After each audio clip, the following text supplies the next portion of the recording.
All right, we are back on the Andre Duke Show with Carter Smith. Just figured I would come back in. We have a Florida LSU. If you want to talk Notre Dame, if you want to talk anything you want, we can. Um, that is what it is. That is kind of what we're doing here. Just figured I would get that out there. Get that out there out of the way. Um, just so we are clear. Not really doing a whole lot this evening. Gonna watch some of the games. I'll leave the phone lines open, and the number to call is 260-255-4069 if you want to call in. I'll leave it open for a little bit. If you guys want to come in and check it out and come on in, the water's fine. So that is kind of what it's going to be. That's what we're doing. I will get this going. Just trying to get the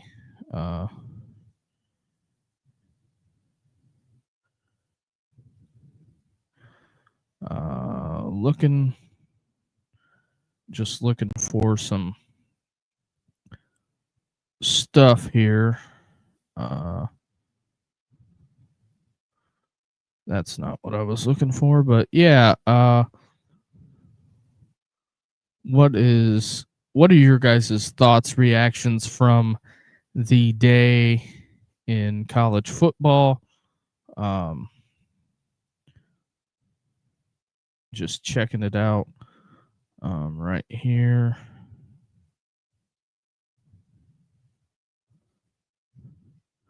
So there's that.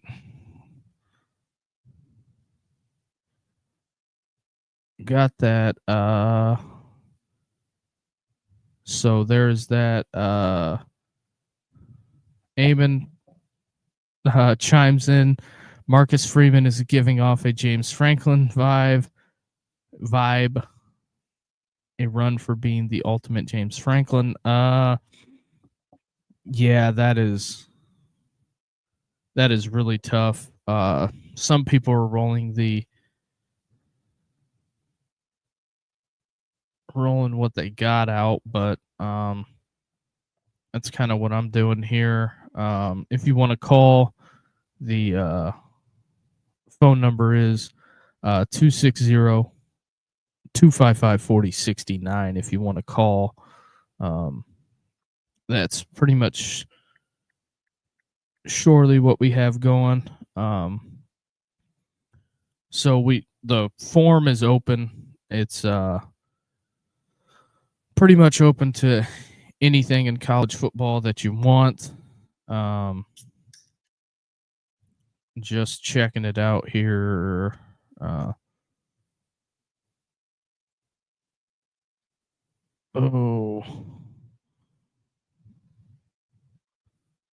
Hashtag where's Lou Holtz? Yikes. The A&M fans are going to be laying it on pretty thick for the Notre Dame folks, but yeah. Should have Tom. Oh no, Eamon. Yikes. But yeah, that's pretty much where we're at. What is everybody's overall thoughts today?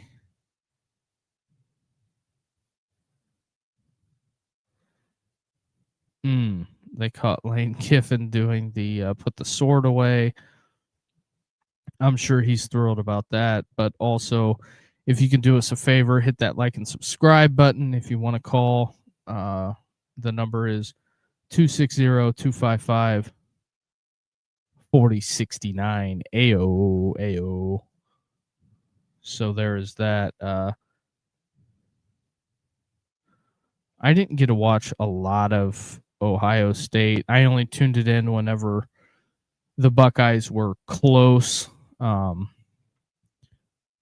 there, but we had the Georgia escaping near death. Just one of those things. So there's that. As I'm rolling through the scores, I'm sure everybody's going to want to talk about the big games, but there is that. Very odd times that we are in. But yeah, that's pretty much it. I got it out to both fan bases. We got the call-in show going. Appreciate everybody that came over from the A&M Notre Dame side of things. That's what we were on. That's what kind of what the delay was. Getting over here. So there's that. But yeah, it was a lot of people thought it was going to be a bad day of college football, but we will hop into the Gators. Obviously, the elephant in the room, Lagway, 5 picks. Just a abysmal day offensively for Florida. Makes it real tough for them to get hardly anything accomplished, but just looking at it, the phone lines will be open for a little bit. Most of the late games are at halftime, so if you want to call now. The number is 260-255-4069. I got to do some more research too.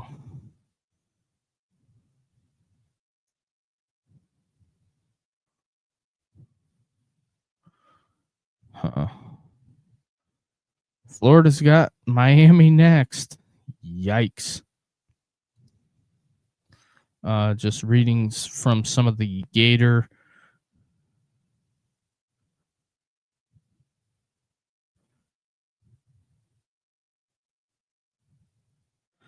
It's not your fault.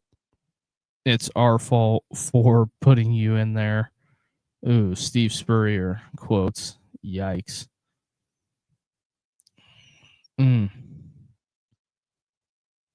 LSU student section is going absolutely crazy doing the Gator Chomp. There's that.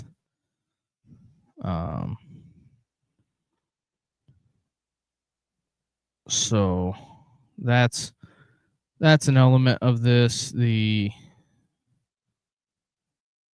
a bunch of stuff that I'm behind on.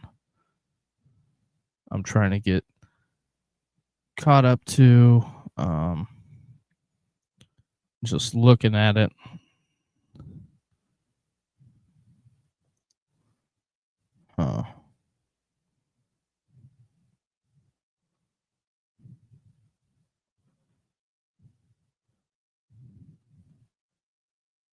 Maybe that'll get it to catch on. But yeah, hopefully, I was hoping to get some folks through the door this evening, but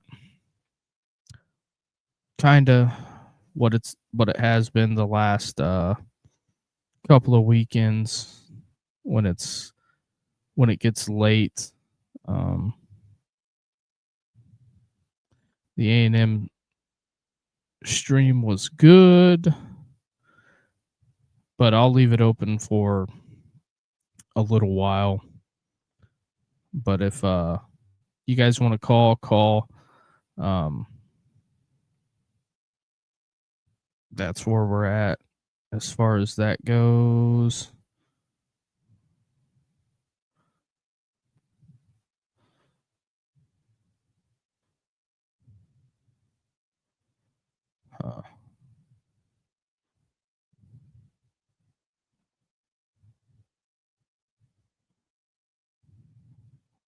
wonder if I do this, if it'll get me blocked or...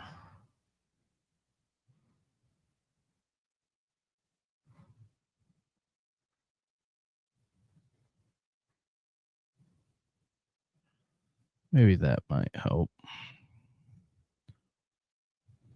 Got to drum up some business, folks. That's where we're at. If you want to call, phone line is open. The number is 260-255-4069 if you want to call. And you can get right in. There is no wait right now. So there is that. I would say probably by this point, everybody's kind of footballed out. So, yeah, that's kind of what we're dealing with here.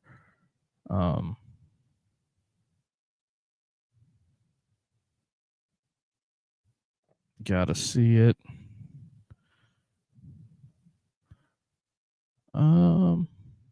Nope, don't need that.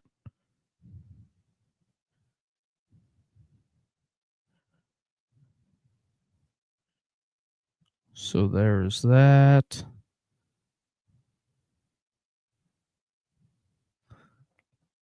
I don't know if Notre Dame is going to be eliminated from the college football playoff.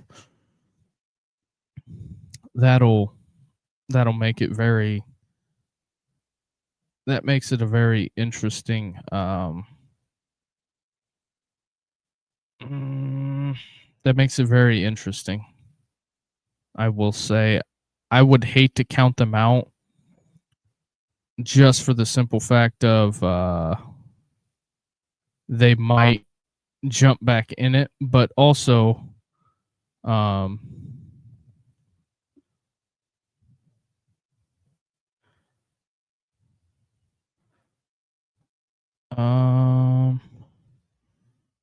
yeah, we're going there. That's what we're doing. Yeah, I'm just looking at it for what it is. I don't think that you can really get there if you're Notre Dame at this point. It's going to be tough. Just it's the little things that have transpired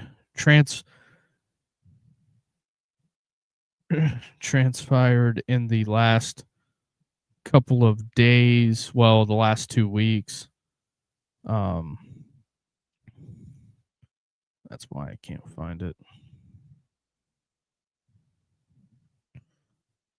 I'm sorry, I'm sending a text message.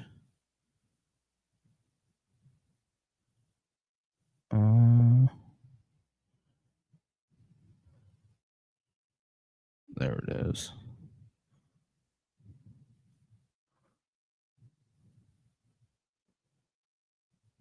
Ooh, Florida, Miami's going to be in prime time.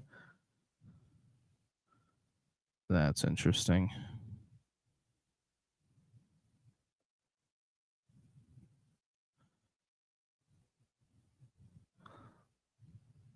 Ooh, I'm just reading comments and people are not nice. I will say that.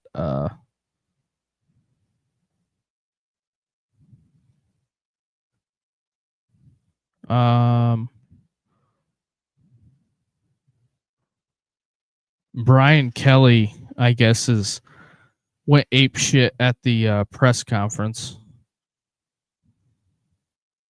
That's funny. But if you want to get your call in and talk Florida, LSU, whatever you want to talk, the number is 260-255-4069. If you want to get in, there is no wait right now. We will be happy to take your call, and that's what it is. So There we go. The iPad is up and rolling. But if you want to, Brian Kelly, I guess, went ape shit. Hold on, I would like to hear this so I don't get copyright on YouTube. But if you want to call now or come on over to YouTube and hit that like and subscribe button. But the number is 260-255-4069. Hold on.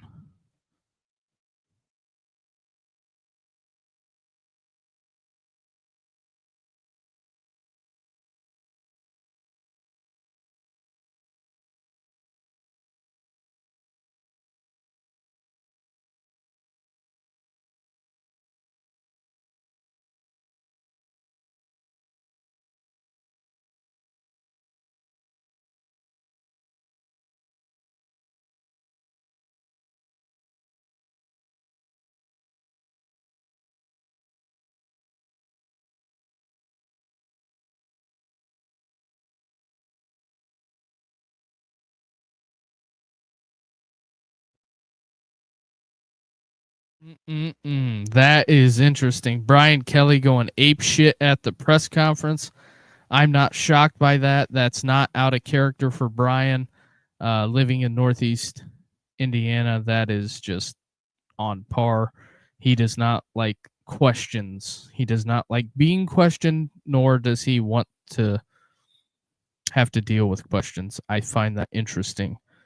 Even though he did win the game, there's still gonna be people giving him shit. But yes, the phone number is the quote that Pete Nakos posted is, "We played to win the game. LSU won the football game. What do you want from me? Do you want us to win 70-0 against Florida?" That's Brian being pissed because he's answering questions because particularly LSU didn't look the greatest all night. I mean, Florida looked worse. I mean, let's be real. Blagway threw 5 picks. Like, I mean, a guy gave you the football 5 times. If Lagway throws 2 less picks, does Florida win that game? I don't know. I think people are not trying to sugarcoat that you have you got a gift. That's, I think, what they're pointing out, and I think that's why he's so pissed about it, because that's typical Brian Kelly. Don't look over here, but look here. But I mean, he does have a point. They did win the football game. All right. Hold on. Can you hear me, caller? Oh, well. Let me see if I can call this guy back or whoever called. See if it'll ring through.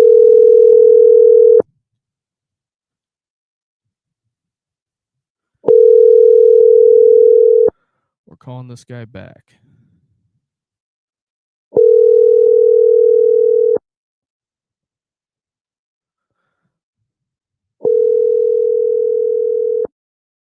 But yeah, that's something as it rings through.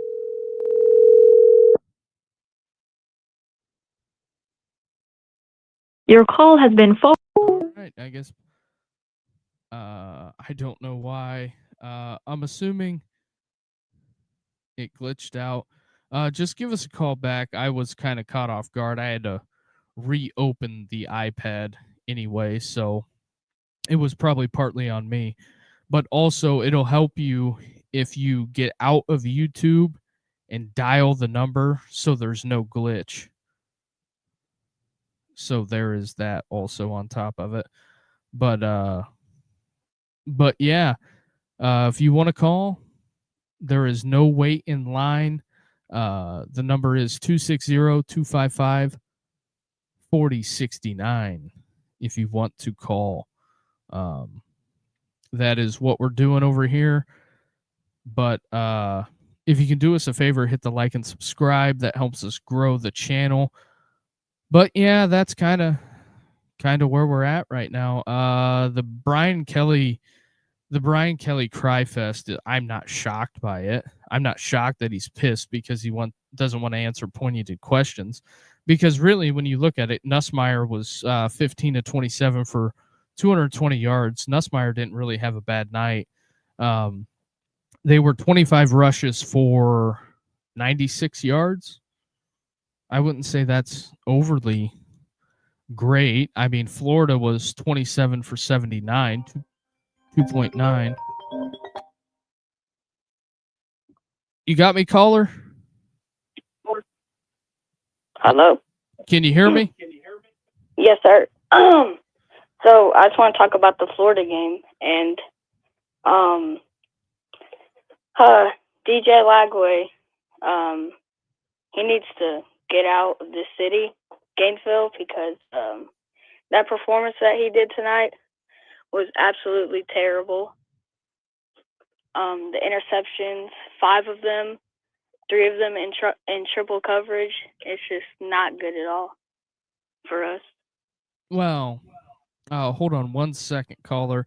If you want the number, it's on the ticker at the bottom. It's 260-255-4069. Well, here's the thing. I don't think you're getting a new quarterback, and I don't know if you're going to get a new coach. That is kind of the issue that you have at the moment.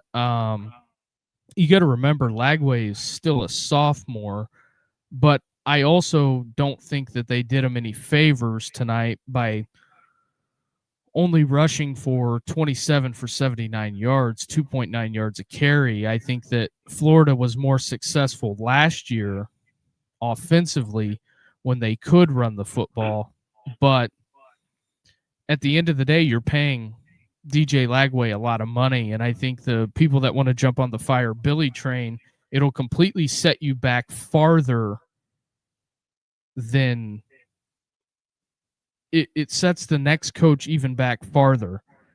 But but also, I think that guy Dan Mullen is probably just kind of looking at it and nodding right now. So there is that. Yeah. I mean, I'm not saying get rid of Lagway or fire Billy, because if we fire Billy the next year, and I guess for the rest of the year, it's just going to go down even more.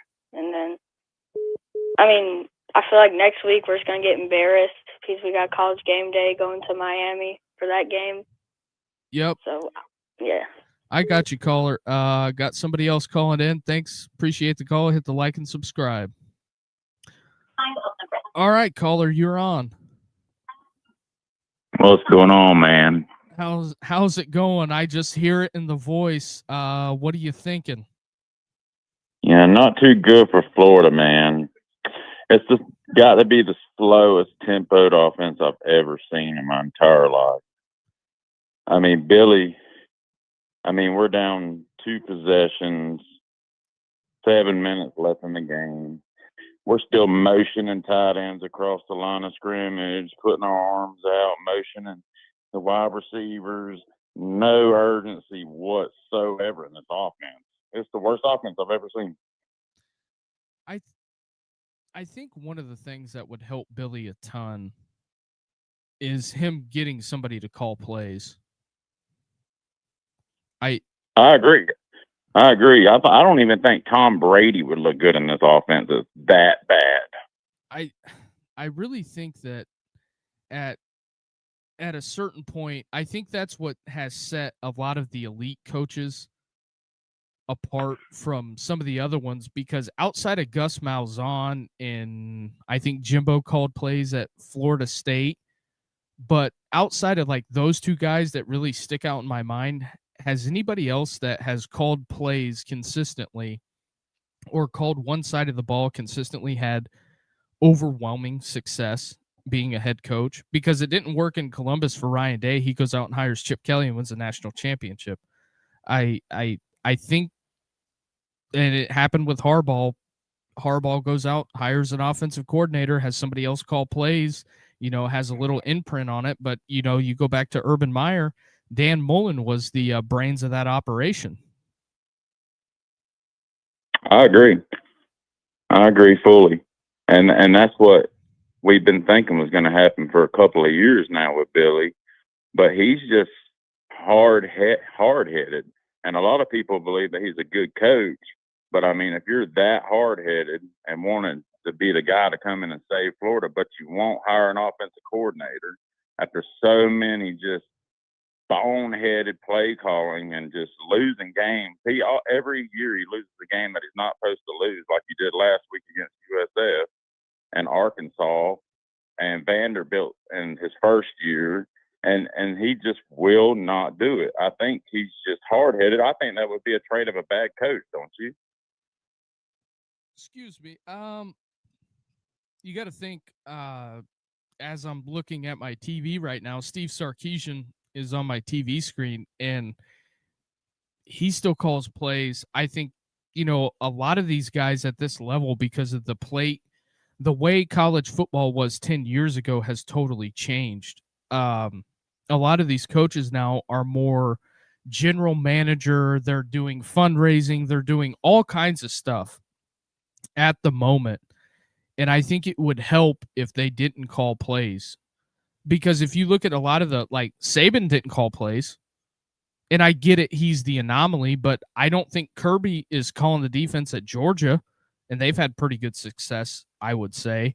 But my thing with Florida in general, and I'm not trying to make it an indictment of the whole university, but I also want to say I think Florida has a Florida problem when it comes to trying to fire Billy.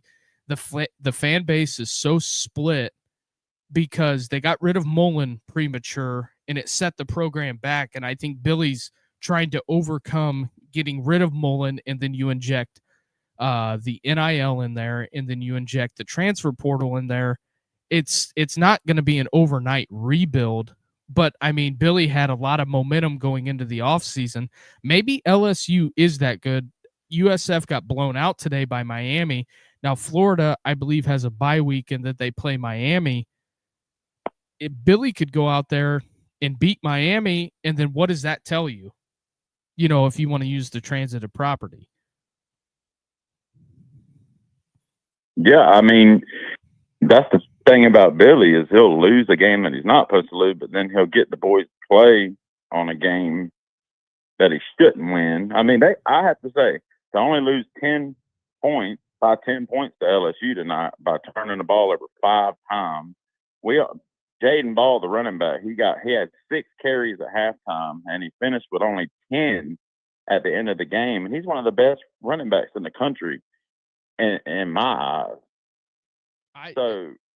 I don't disagree with you, and I think you have a dynamic playmaker in Verdell Brown III. That kid's a top wide receiver. I think if you keep the pieces together, it will help Florida overall. It's not going to be the overall result that everybody wants, but at the end of the day, if you fire Billy premature, you want somebody tampering with Lagway, because Carson Beck's gone next year. You don't think DJ Lagway would just go down to Coral Gables?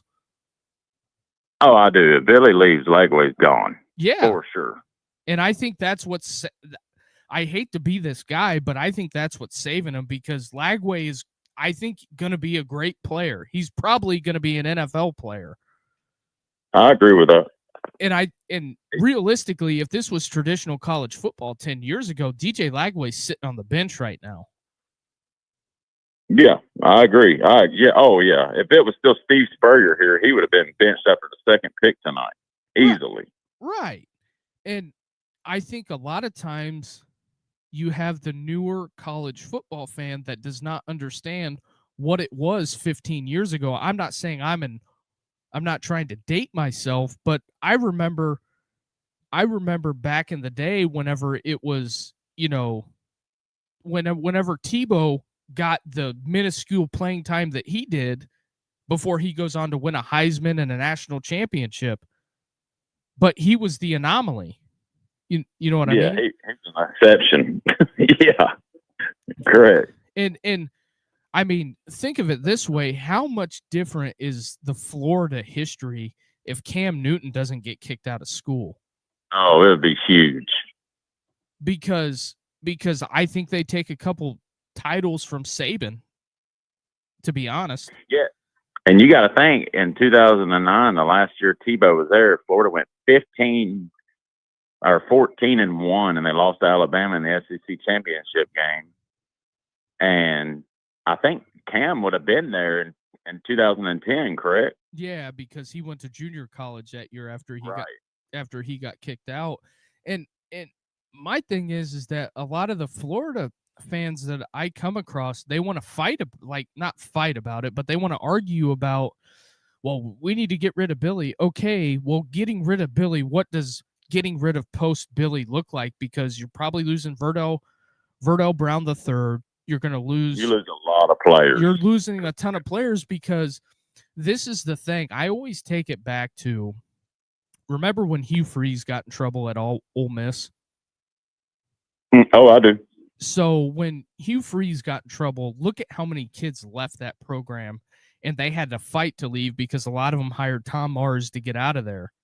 And it was nothing against Matt Luke, but they signed up to play for Hugh Freeze and a dynamic offense. And in Freeze beat Alabama twice at the peak of powers. And you look at it to where it comes down to, they signed up to play for Billy, they're going to leave. There's nobody out there that you're going to hire. And plus, do you have the money to pay his buyout and go hire a brand new head coach? And plus, you got to pay the players now. Right. You have rev share. I just don't think that. I just don't think the recipe for that is good. I think if you're Florida, you wait, because at the end of the day, making a premature decision, you could end up like Wisconsin. I don't know if you watched that embarrassment that was at noon today. That was Wisconsin. I'm going to get some flack from some Big Ten fans that I'm friends with about it, but yeah, that was embarrassing. Wisconsin has been embarrassed twice on national television in a big TV slot, and there's no way around it. Luke Fickell's in over his head. They have very minuscule NIL, because realistically, you have to keep the donors happy to a certain extent, but you can't sacrifice the future of the program. In my opinion, DJ Lagway is the future of the program. Regardless, he was on the road at Death Valley. What else do you want him to do? Yeah, and look, I think Billy is an excellent head coach as far as recruiting, as far as building a program correctly, as far as that. But he has got to get an OC in there. The offense he's running is like high school type offense, lower level college football type offense. I just don't think he'll ever be successful if he can't, get an OC in there and get some of the responsibilities off of his plate. So I guess I have to ask this question. Is LSU that good, or did Florida play that bad back-to-back weeks? I mean, if you look at that, me watching the games, Florida has absolutely, so in 2 games that they've scored 2 touchdowns in 2 games. 3 touchdowns has gotten called back on holding calls for the offensive line. So there's no explosive plays at all. And when there is, they get called back. Good teams don't, when you have an explosive play, they don't get called back with penalties. The great teams, the playoff teams. Right. So after just watching the offense, man, they cannot get out of their own way. And it all comes back to coaching. It has to. I know that the players are making mistakes, but Billy's the play caller, he's the head coach, and he's the quarterback's coach.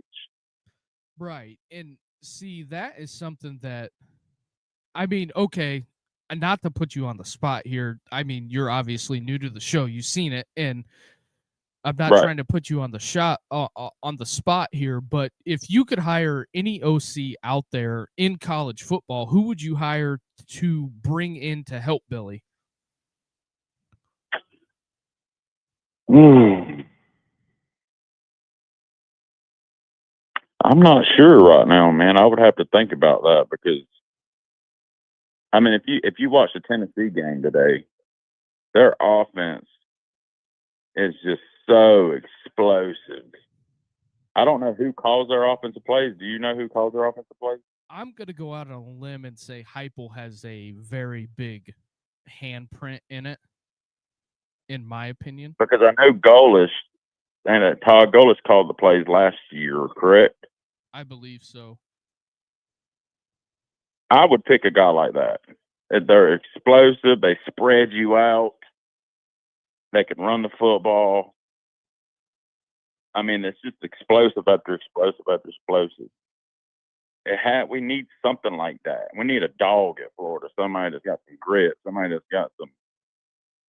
If you look at Urban and Steve Spurrier, they was both gritty coaches. I mean, Billy, he has no emotions, man. He's just no emotions whatsoever. Well,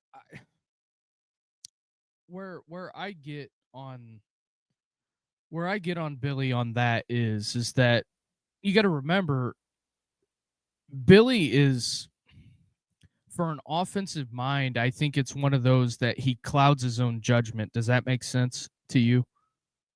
Yeah, I get that for sure. And yeah, he passes when he should runs, and he runs when he should pass.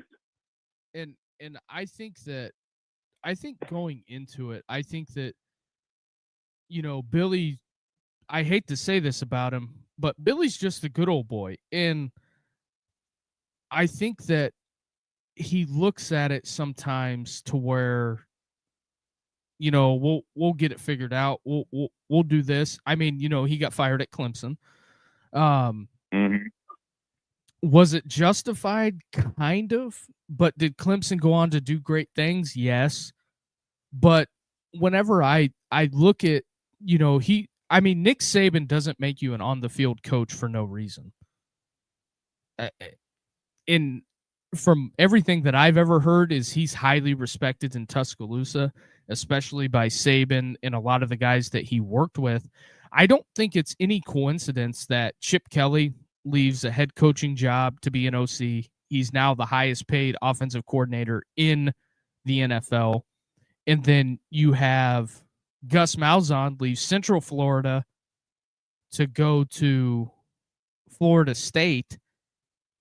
It's unbelievable, because I'm sure Gus is at that point in life to where I don't want to do the fundraising. I don't want to do all of that stuff. I just want to call ball plays. Yeah, for Coach Norvell to make them calls and moves in the off season was genius. Now, when you look at Florida State, their offense is explosive. Oh yeah, because I think Gus, when Gus showed up, he gave a list of, I need this, this, and this, and he put an offensive side of the ball together that is explosive. Norvell can oversee everything and, you know, give input when he needs to. I just don't think it's obsessive compulsive where he's over with the quarterbacks all the time. I think that's something that Norvell learned. I think that's something that Ryan Day learned. I think Urban Meyer learned it early because they had, you know, he had Mullen with him at Utah. And I'm not so sure, depending on, I think there's going to be a lot of movement this coaching cycle, but I don't think it's going to be at Florida. I wish we could get Dan Mullen back as just the OC, not the head coach, the OC. I don't disagree with that. That would be a move. I don't, and it's crazy because, you know, you've seen the loss today that Clemson had. I wonder what Garrett Riley is thinking. Oh, by going to Clemson, and I'm not a Dabo hater, but sometimes I just feel like Dabo is kind of, he gets in the law with Billy. It's like, we'll be all right, and it's like He Dabo. does. Last post game, he was like, "What did we do? We took it 28 points unanswered." I'm like, "Dude, you're playing like nobody. Come on, man. Right. Let's not act like this football team ain't in trouble." And And you've seen that they're in trouble, Matt. This Saturday was in trouble. So yeah, I and know what you're saying about that comment for sure. oh yeah, because I but I mean also, not that I'm trying to make an excuse to for Billy, but that schedule this year and last year sucks. Oh, it's brutal. It's brutal, man. I'm not going. I'm not. I'll give him. I'll give him his rings there. Like the last couple of years, but you have to think he's been here. This is his 4th year, and in 4 years he's went 1-2 every season in the first 3 games. Right. And this year they gave him a couple of cupcakes. I mean, USF's a good football team, but they're not super good, man. I mean, they just got mowed by Miami. I'm not so sure that Miami, I know this is going to be blasphemy, but I'm not so sure that Miami's not real. I think Miami might be for real this year. I think Carson Beck's a good quarterback. I'm going to go out there and say the same thing. I think that Yeah, I do. I think he's a good quarterback. I think one of the I just think he wasn't in the right situation at Georgia, and sometimes you need that change as a quarterback. right, it's worked for people. It It's has. worked a lot.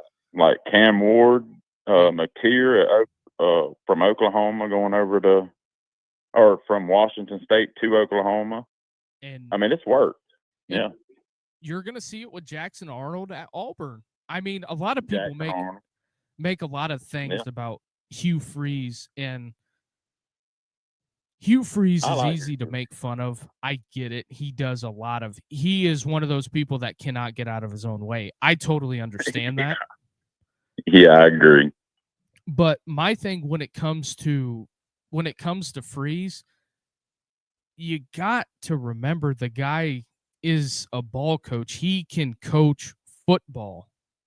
And I don't know exactly how it's going to go at Auburn this year. I think we're going to find out a lot about Auburn when they go to Norman, and I think there's going to be a lot of storylines in that game, to be honest with you, because you have Jackson Arnold coming back, you have Hugh Freeze that is catching all kinds of hell from the Auburn fans about his golf game, and then you have Venables going against his old quarterback that he paid a bunch of money to that he decided to let go. It's gonna be like the post game of Florida LSU. No matter who wins, everybody loses. Does that make sense? Right. Yeah, there's going to be some big storylines in that game. Also, since I got you on the line, I gotta ask this question. Just a random person. Me and you have never had a conversation until tonight. What are your thoughts of the whole situation with Arch Manning? Oh man, huge disappointment. His fundamentals is terrible. He don't plant his feet. He throws off platform. He's a one read quarterback. If he don't see that, he runs around and pretty much gets sacked or throws a pick like he did tonight. Deep in the red zone, you throw it up. I mean, you're playing what was they playing? UTEP? Yeah. Yeah, throws it in the end. You're in the red zone. You're scrambling around, throwing off platform, throw it right to the UTEP defender. He's not a good quarterback, man. I mean, if you think about it, he is a Manning, but he's not a son of the 2 great quarterbacks, if that makes sense. So, what if yeah, as I'm staring at this, what if I tell you that Billy goes out and beats Miami, beats Texas, and beats Texas A&M, 3 ranked teams in a row? Does that get people off his back? Oh, for sure. Because sure. If he can win them big 3 games in a row handily, not no funny business going on like them, teams beating themselves. Or if Florida goes out there and beats them on the football field, oh yeah, that definitely does the trick. But I still think people's going to call for an OC. I don't disagree with you, even if he wins those games. Also, I'm assuming you watched the Saturday Down South documentary that was on Netflix and all that stuff like that. I'm sure you watched it. Sure, yeah, I did. Did you think? What about Vandy? Yeah, come on, Commodores. That's also what I'm saying. I'm not shocked by that. I'm really not shocked by that. Diego Pavier, magic man. Let's go, Pavier. Oh yeah. Here's the bigger thing that I take away from the entire weekend. What about Old Dominion just taking Virginia Tech to the woodshed? Now that's got to be over, right? Yeah, it kind of makes Vandy's win not look so good. But with them going on there and beating South Carolina tonight, I will give South Carolina this. They did lose Sellers, but still a good win for Vandy. I had an eye on that game. It was one of the games in my quad box. I got 3 TVs set up in my podcast studio, but I had an eyeball on that game. I think South Carolina lost that game before it started. For sure. Because they came out flat as hell, in my opinion. Just my opinion. Yeah, I agree. I was flipping back. I was mainly on the Florida game, obviously, but I think I watched their first possession, and everybody was just kind of just like you could just feel it. They was just flat, and Pavier's over there. Man, you can see it in his eyes. He was wanting to win that football game. Right, and I mean, regardless of whatever people say about Diego, I get it. They don't like him, or he's not traditional. He's this, he's that. But the thing of it is that no matter what you say, that guy is a winner. He's turned Vandy around. Winner. Vandy had been the doormat for years in the SEC. Years. Until Franklin. Yeah, that was like a pencil-in win right there. If Vandy was on the schedule, you was like, yeah, that's a W today. I'm going to go hang out with the boys today. I ain't even watching this game. Right. It's just what it is. It's kind of like Northwestern in the Big Ten. It's like Wake Forest in the ACC. It just, it's a scheduled win. They're in the conference. It's what it is. They stayed.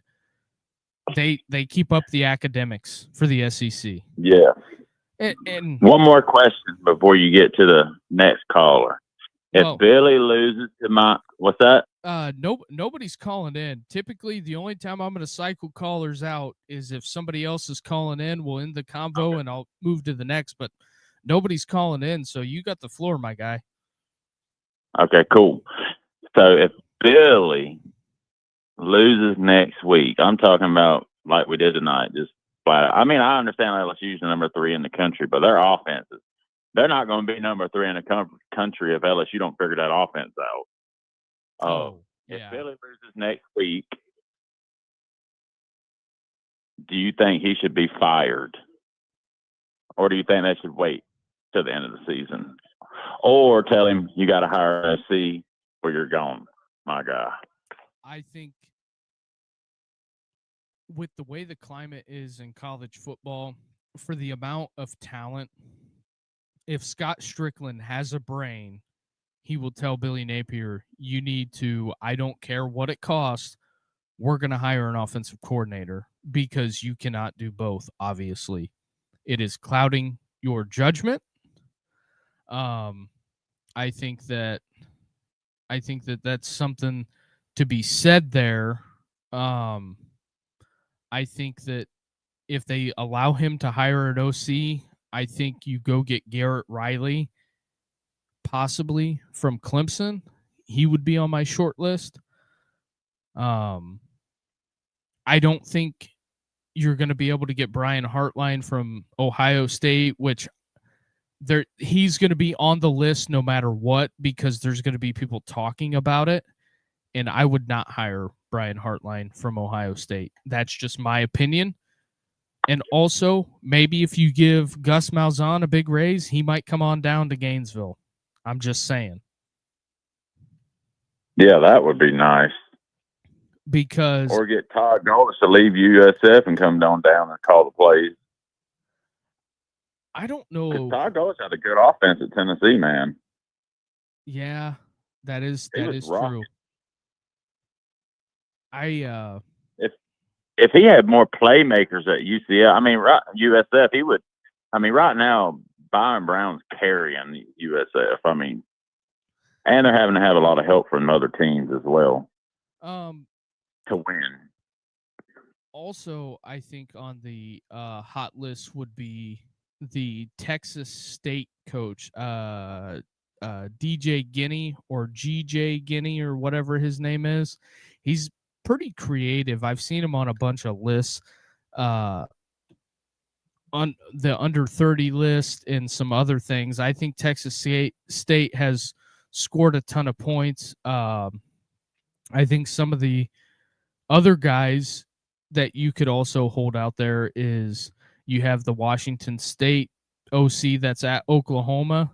I think the thing now in coaching is not going to be, can I go from being a top flight coordinator to getting a small job, turning that into something to get a bigger job. I think it's going to be coordinator to coordinator job, moving laterally up through the system from coordinator job to coordinator job instead of going from Sun Belt to SEC. Does that make sense? Oh yeah, for sure. So yeah, go ahead. I would think that, I hate to say this, but I would think that hiring either Garrett Riley or trying to get Gus Malzahn away from Florida State would be the be all end all for me. Dude, what a turnaround for Florida State, man. Wow. I think I think a lot of that Castellino or what I think I'm butchering his name probably. Yeah. That dude. That's another example of a quarterback leaving and going to another program. Because you remember he got benched at Boston College. Right. And him and Bill O'Brien weren't getting along. And I get it. Bill O'Brien is a tough personality. And I mean, him and Tom Brady were screaming at each other on the sideline. Tom Brady's probably the best to ever do it. And they're not getting along. If he's not scared of that dude, then, I mean, that's just what it is. But I think the Castellanos thing is you had somebody that can completely come in and run the offense and figured out what he did well in 6 months, and the Gus bus figured it out. That's what happened. And Norvell, man, last year was calling his plays as well and being the head coach, and it just wasn't working. No, it was overwhelmed. Yeah, and I mean, I know a big problem. They didn't have no quarterback play. Their quarterback play last year was absolutely atrocious last year. But still, I mean, he went out, made moves in the offseason. Billy didn't, and that's why Florida's sitting 1-2, and Florida State's sitting at what, 2-0 now or 3-0? They got a bye week this week. Yeah. If you ask me long term wise, I think DJ Lagway can be better than Beck and Castellanos. I don't think Castellanos is an NFL guy. That's just my opinion. I agree. I just think he's a really, really good college player. Now, do I think Carson Beck would have to go to the right situation, and then I think he would be an NFL guy. Yeah. Just like Diego Pavia, great college player, but I don't think he'd work at the NFL level. No, Diego Pavia is Doug Flutie. Yeah. Yeah, I thought the same thing. I was like, that's Doug Flutie all over again. Right. It's just it's just crazy the amount of run that Pavia gets, but I get it. Diego can play. The guy can play. Dude, he can play, dude. Now, Do you think? I know Clark Lee's at alma mater at Vanderbilt. He went to Vanderbilt. All that. Do you think people starts calling his name for a new head coaching job? I mean, if he keeps the train rolling at Vandy. Well, here's the thing. Think he's a hot name? Well, here's the thing. You know what Clark Lee did? Do you know What's what? that? He went out and he hired Jerry Kill from New Mexico State, and they got Eli Sowers and they got Diego Pavia. Which was with Diego. Yeah, exactly. Those guys. I remember I was watching this. This was a year ago, and an old coaching friend of mine that used to coach in JUCO. We were texting back and forth, and I sent him a kid's name that was playing for Jerry Kill, and I said, this kid's an NFL player, and it was Eli Sowers. And I said, how did that happen? And he texted me back. He said, that's the Jerry Kill effect. So as somebody that held about 4 over win total tickets for Vandy last year and got about 4 of them this year, the Jerry Kill effect is real. And I think that's what helped Clark Lee turn the corner, to be honest. I get it. Vanderbilt's not going to have overwhelming NIL and all kinds of stuff like that. They're in Nashville. They're kind of in a pro sports town. But I think at a certain extent, I think Arkansas comes open this year. I think they move on from Pittman or he'll retire, because I don't think Sam's going to get to 7 wins he needs to get to trigger that extra year. I don't even think Arkansas can make a bowl game, to be honest. Maybe. They might. My thing is that I don't dislike Arkansas. I like Sam Pittman. I think he's a good for the kids. That's what I think. A lot of people, I agree. A lot of people disagree with that because you have Hugh Freezes out there. Oh, I said that out loud, but it makes it tough to dislike Sam Pittman. But I think the SEC overwhelmingly, there's a lot of people in the Big Ten country that want to say the Big Ten's the best, the Big Ten's the best. But when does anybody in the middle of the Big Ten ever beat any of the top dogs in the SEC or in their conference? When was the last time Purdue beat somebody of substance? When was the last time Northwestern won a conference game of substance? That's all I'm saying. If they done it, it's been so long ago that nobody can remember it. Exactly. But everybody remembers Ole Miss losing to Kentucky last year, and that's all they want to bring up. Well, Ole Miss lost to Kentucky. Well, if you put Kentucky in the Big Ten, where does Kentucky finish? I bet they win 8 games. Yeah, they do, for sure.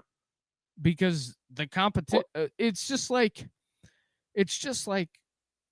a lot of people make fun of Mississippi State, but I think Lebby is building something there.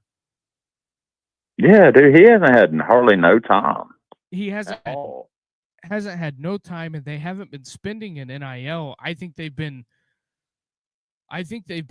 compiling cash to dominate and outspend Ole Miss. I think that's coming.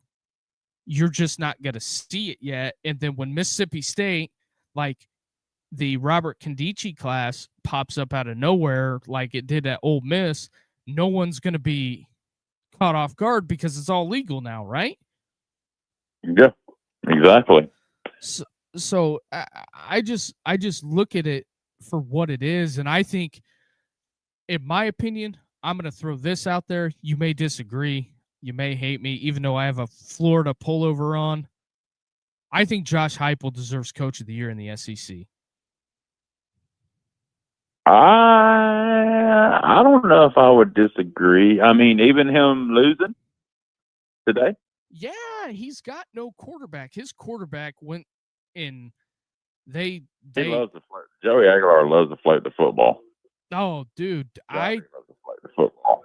I am. And he's got away with so many playing under matched teams this year that when he done it today at Georgia, it costed them a couple of times actually. I think probably cost them the game, or they could have won the game, but kicker couldn't come through. And that's the difference. I think that what Josh Heupel did there, and then also I heard some what Josh Heupel's doing at Tennessee, I think is great.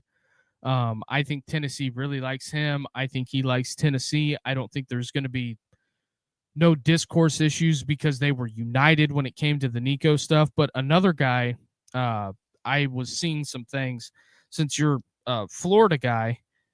I think it's wild that they're trying to put, after the win today, they're trying to put Brett Key at Florida, and I just don't think that'll work. I've heard that. I heard that in a couple of other shows, and everybody's like, "No, do not hire Brett Key at all." If you're Brett Key, I don't think you leave Georgia Tech, your alma mater. Well, no, I don't either. Not with the success he's having there now. You're in the ACC. The only two boogeymen you got to worry about are Miami, if they're for real, or Clemson. Outside of that, yeah, and Clemson's down. To me, Klubnik's not very good. I've been saying that for a long, like 3 years. Klubnik's not a good quarterback. I don't care. I just don't think he's that good of a quarterback. I just don't. It's so. But you're right though. If you're Brent Key, you stay at Georgia Tech. No, because you pretty much have a lifetime contract. Now, people will compare that to Clark Lee at Vandy, but I think it's two different things. I think if Clark Lee wants to go get the major money that rightfully he probably deserves, I think he ends up at Arkansas. And I think he makes it work. How much he's making at Vandy. What's he making? Like 5, 4 a year? I'll look it up now. Because Billy's at about 7.2 to 3 million a year. Yeah, that'd be interesting to know how much is Clark Lee making. Because you can, over the past 3 or 4 years, you can see Vanderbilt's success coming up and a little bit up and a little bit up and a little bit more up. Like you could see his progress was amazing to me. I mean, I know they had a bad year last year, but you know that happens, especially at Vandy. Clark Lee is making $3.75 million at Vanderbilt. Okay. Let's say so. If a team like Florida or say Arkansas or UCLA is in a bad place right now. No, brother, don't even get me started. Man, they're in a terrible spot. Holy cow! If they offered $6 to $7 million a year, you don't think Clark Lee would leave? Oh, at a double the pay rate, he'd be dumb not to. And yeah, because I think, me personally, I think when Diego Pavia leaves, I think Vanderbilt's going to fall back off next year. I don't, just because it's Vandy, man. They don't have the kind of money, the recruiting, and you know. My thing is I don't think they're going to fall off on the face. I don't think they're going to be a doormat, but I don't think they're going to beat Virginia Tech and beat who they beat. They beat South Carolina today. Yeah, they kicked South Carolina's ass for all intents. I mean, they took them to the woodshed, brother. I'm surprised South Carolina fans ain't calling in right now, raising hell. No, right now. I think South Carolina is more worried about the. I think they're more worried about the health of Lenoris Sellers, to be honest. You think? You say you think they're putting the loss on Lenore Sellers? Because I had Vanderbilt beating South Carolina today with Lenore Sellers because their offense looked putrid last week. Everybody said the same thing that I had talked to, and a lot of the things that I had listened to was the same thing. They're like, South Carolina, Lenore Sellers is great, but they just did not look, they just didn't look good. They didn't look in sync or in rhythm. No, they look bad. I don't think South Carolina's offense looks good. Texas's offense don't look good. LSU's offense don't look good. I think the best offense in college football right now may be Tennessee. Mm-hmm. Close to the top. Or Miami. And, you know, a lot of people get on that train of, well, man, how can you root for Miami? How can you do that? Well, I have a Miami guy kind of razzing me in the chat here about their 5 national championships and all that stuff like that. Well, the thing of it is that the Miami fan base is very obnoxious. It's like the Michigan fan base. They are obnoxious. And the thing of it is Dude, that if they win. Yeah, go ahead. The thing of it is that when they win a marginal amount, that's fine. But when they win big, they win big. But that next year when they don't win big, they want to fire everybody. Yeah, they do that 2 to 3 year cycle stuff. And Florida's had a bad habit of doing that as well. 2 to 3 years, bam, everybody's fired.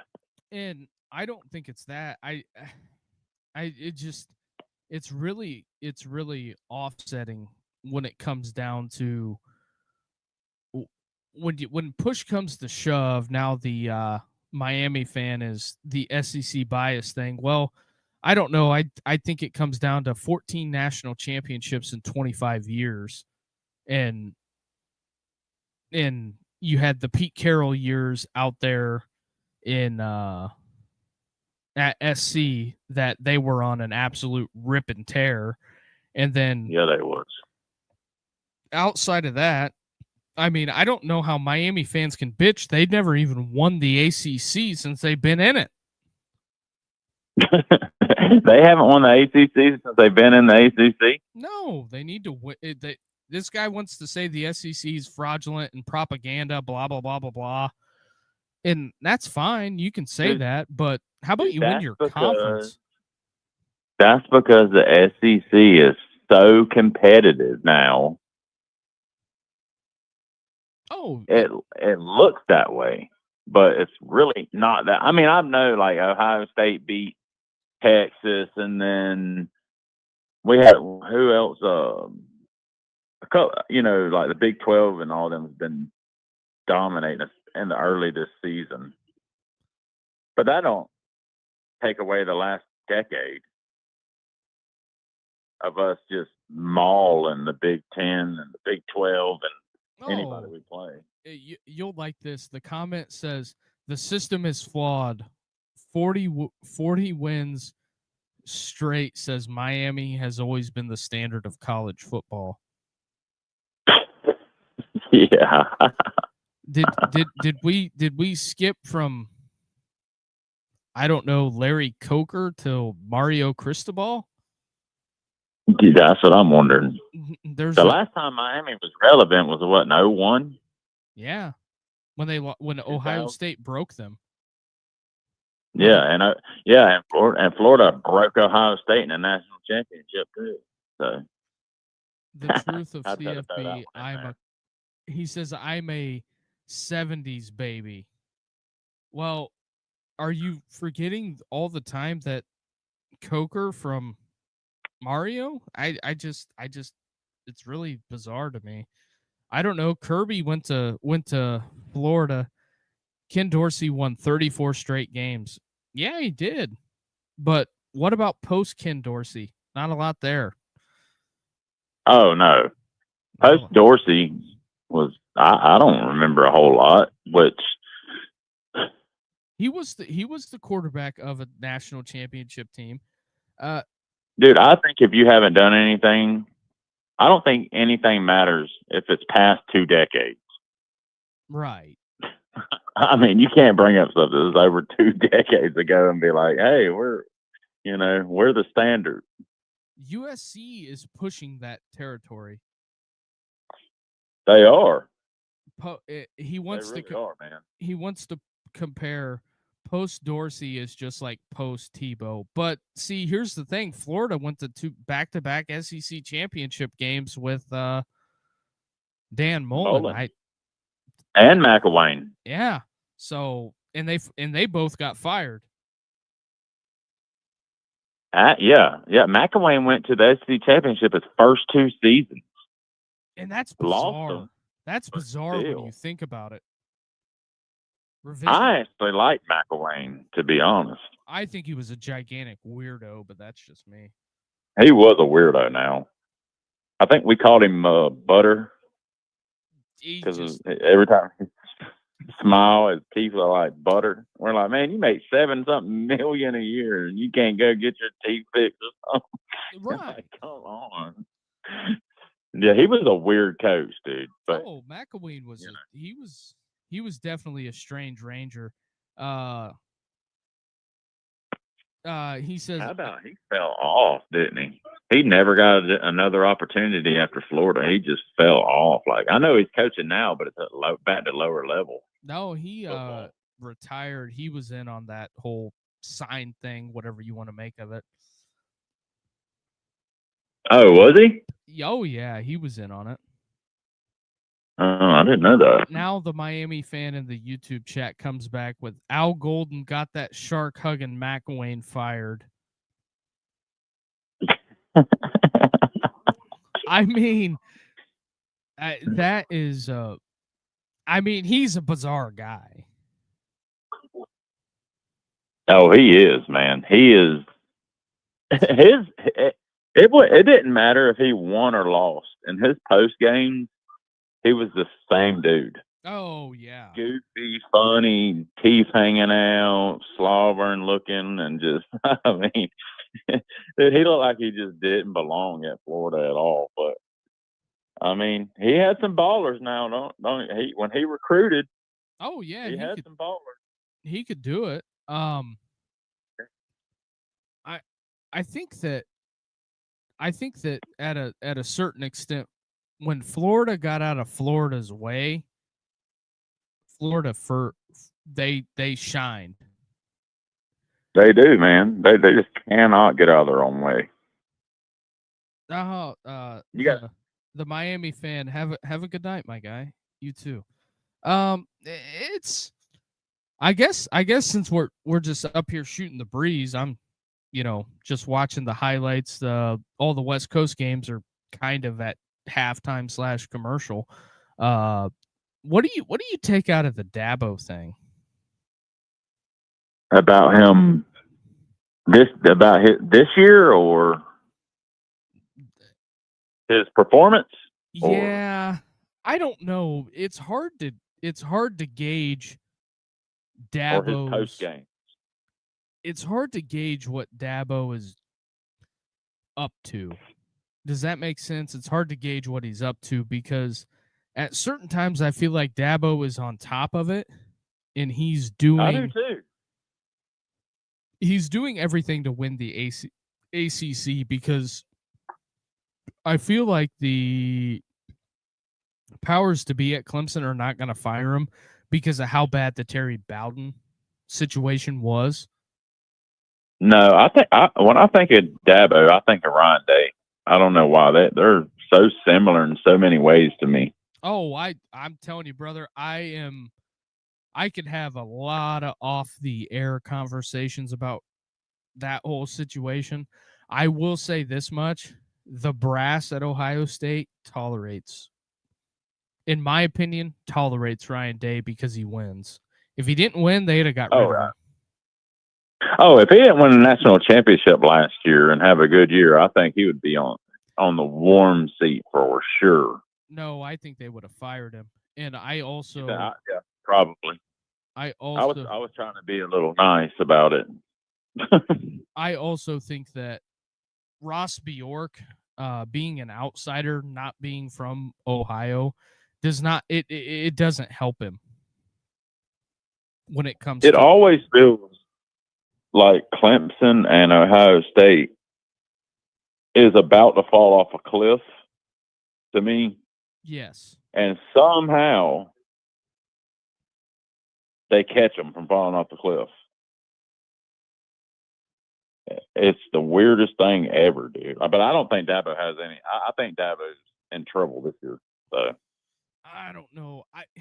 My thing is that, oh God, they're showing Andrew Luck on TV and he's got a huge bald spot. That makes me yeah, feel dude. old. I've seen some woman say about him, and they had him on the game when they was playing Hawaii. And some woman was like, "Well, at least he still got his looks," and I'm like, "What? I mean, what are you looking at? He looks so different." I mean, the only thing you've got is on the Luck side of things. It's he's 6'5", so you Yeah. you can't see on top of his head. Not a lot of people can, but he's a super smart dude. His dad's Oliver Luck, played in the NFL. He was the commissioner of the USFL the first time. Played for the Houston Oilers. His Andrew Luck, I don't think ever made a calculated decision without making a decision. Is basically a Manning with a different last name. Yeah, I agree. Here's a zinger. Since I got you here, I don't even know your name, brother. What's your name? Brock. Brock? Yes, sir. Brock. Yeah. So, what do you think about this high noon game with Arkansas at Memphis at the Liberty Bowl? High noon next week. Who are they playing again? Memphis. At Memphis. Arkansas is traveling to Memphis. Exactly. Has that happened before? I don't know if outside of a bowl game, if Arkansas has played at in a regular season. Season game, because I'm pretty sure Arkansas kind of put it off like Arkansas State had. You know what I mean? We acknowledge him, but we don't. Kind of deals. So, I mean, Arkansas played pretty good against Ole Miss tonight. Either Arkansas played really good, or we're looking at another lackluster Lane Kiffin defense, which I'm probably going to put my money on a luster Lane Kiffin defense, is what I'm going to say. My thing is that gets up a lot of points. My thing is that I think Lane Kiffin's a great offensive mind, but I know they're paying Pete Golding a lot of money, but it's one of those things. Here we got some folks in the chat now saying the Gators need Kiffin or Petrino. Lane Kiffin's leaving for one job and one job only. Yeah, Alabama. That would be it, probably. I mean, he might come to Florida, maybe. He'd be a good fit. I think he would be a good fit, but because he's got attitude, like Urban and like Steve Spurrier had. I just think he's got that swagger, that attitude about him. Leaving for he don't really give a crap. Zach T says leaving for two jobs, Florida, Alabama. There's two jobs. There's, in my opinion, if you're going to get Lane Kiffin, he's going to leave for Tampa Bay, or he would leave for Alabama, in my opinion. Well, Tampa Bay ain't going to be open for sure. Well, that's what I'm saying, because I'm going to shut up. I'm going to shut up because I know too much. I'm going to shut up. But oh, come on, give it to us. I'm going to shut up, but there's that. I know a little too much about that situation, but that's just me. But back to back to what we were originally talking about, Arkansas. So Yeah. Get me what you think of this gauntlet. Arkansas has to go on the road to Memphis and play there at the Liberty Bowl. Then they come home. They have Notre Dame, which is going to be a pissed off Notre Dame. You have an 0-2 Notre Dame coming to town. Then you have to go. Notre Dame fought super hard tonight. Oh, yeah. I think that I'm just. No. I did not expect Freeman to go 0-2 this year. Out the gate. But also because I live in Northeast Indiana. I hate to say this on air, but I find it kind of funny because they, for months and months and months and months, they were all over. CJ Carr should be playing. Riley Leonard sucks. Riley Leonard sucks. Riley Leonard sucks. And I'm just like, come on, guys. Well, for me, I'm just like, you know what? You're getting everything you want because when my co-hosts are here, one's an Ohio State fan, the other one's a big Notre Dame fan. I'm just an SEC football fan. I love SEC football. I love everything about it. So you're just a SEC homer then? Oh, yeah. If you could call me that, oh, yeah. I'm a homer, too. I ain't going to lie. I'm an SEC homer, too. Because you're not going to tell me there's nothing that beats, and I get it, Notre Dame is special. I grew up in Indiana. But you're not going to tell me there's Notre Dame and LSU at night aren't the same thing. It's the same thing. It's the mystique. It's the magic. It's LSU wearing white with the gold hats. It's every team that comes in there. It's, SEC. The SEC kind of holds their nose and with the cult that is Texas A&M. Although I like a lot of Texas A&M people, to be honest. I've dealt with them in this podcasting world. They're very nice people, very cultish. They packed it out tonight, didn't they? Oh, hell yeah, they did. Done today. And I like Mike Elko. I like Mike Elko. And I have pretty much both sides of my family are from Tennessee. So you're either a Tennessee fan or an Alabama fan. Right. So I know it's hard to hear. That's why I don't like to talk about Tennessee on the podcast, because if I get too critical, I get phone calls, I get texts about how can you hate the Vols? We're all Vols down here. So I have a lot of family that lives in they live in a county bordering Alabama. So part of the family is Tennessee, the other part's Alabama. But anyway, we got off on a tangent there, but yeah. Anyway, back to Arkansas. We're circling back now. Arkansas. Yeah, I think Memphis has an offense that could beat Arkansas. Zach T says the Gators would beat Memphis easily. Memphis is not good at all. But here's the thing. Playing at home is different. And I think they'll pack it out for Arkansas. There'll be a lot of red there, but I think they'll pack it out. It should be a competitive game. Green, the quarterback, I think he's a dynamic player. Oh, I do too. So I just think he's on the football team. Yeah, I think it'll be like a John Calipari effect. If Arkansas hires Clark Lee, which I think that would be at the top of my list. Oh, no doubt, dude. If they don't go after Clark Lee, they're crazy. So I think Clark Lee would adopt calling the Hogs and the whole thing, and it would work. But here's what Sam Pittman's staring at. He has to go to Memphis. He has Notre Dame at home. Got to go to Neyland, and then he has A&M coming to town. He has Auburn coming to town. And I'm just saying, a lot of people talk a lot of stuff on Mississippi State, but Jeff Levy is a ball coach. and then you got to go Yeah, I agree.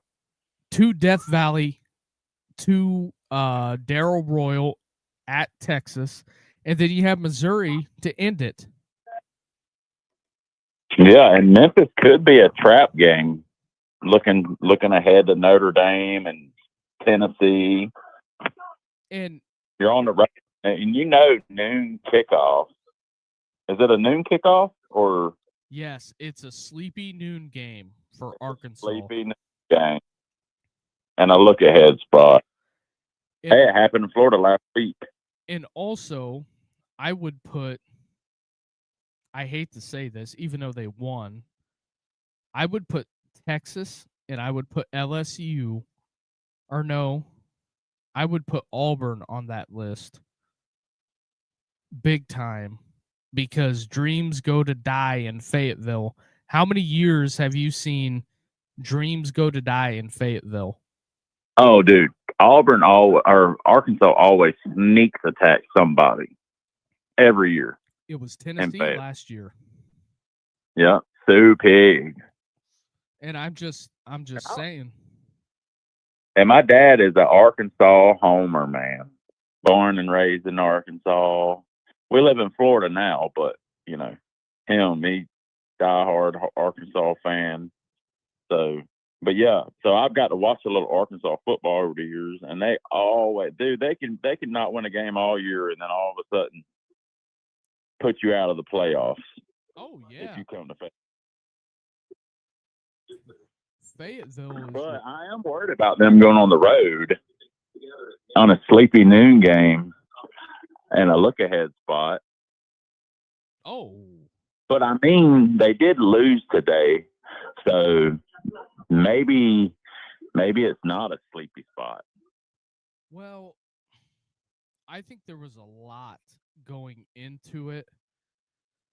You had the question mark that was the Simmons kid. He came out, gave Ole Miss everything that they wanted.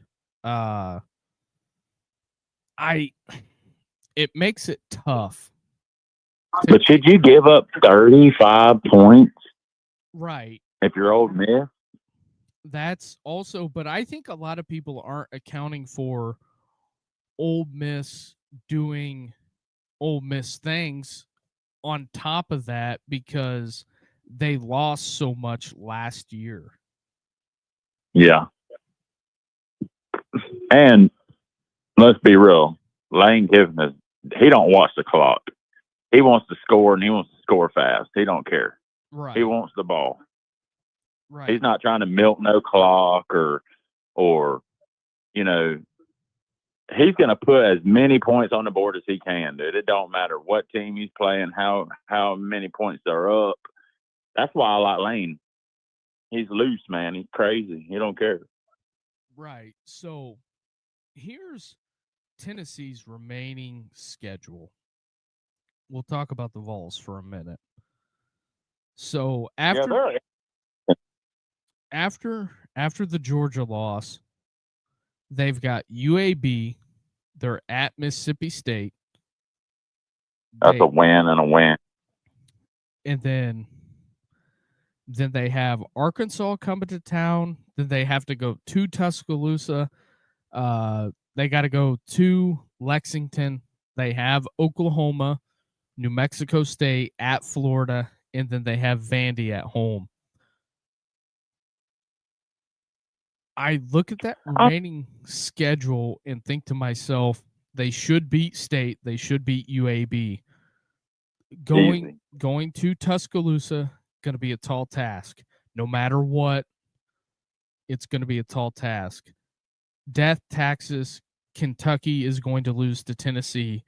Now, having Oklahoma come to town, I think that will be their decider for the playoffs, if they can make the playoffs. I was thinking the same thing. Now, if Florida decides to get all wonky and get rid of Billy, I don't think Florida's on quit watch. I really don't. I think that they have a lot to play for.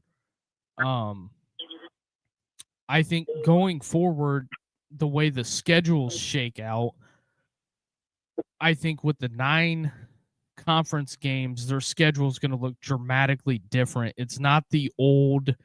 And see, here's the thing with Florida. I think people forget there's no divisions anymore. Right. Because you always had what was the old SEC East? It was Kentucky, South Carolina, Tennessee, Georgia. Drawing a blank, but so much conference realignment. But that's now they play each other on each side now. Yeah, you don't, and then you have the protected rivals. I'm sure Hugh Freeze is thrilled that Georgia is a protected rival. Yeah, going against Kirby every week or every year. He could out that one. But I just look Florida at it. Always plays Tennessee tough. Oh yeah. No matter what. And then so that's going to be a tall task coming to the Swamp, no matter what the condition of the Gators is. Right.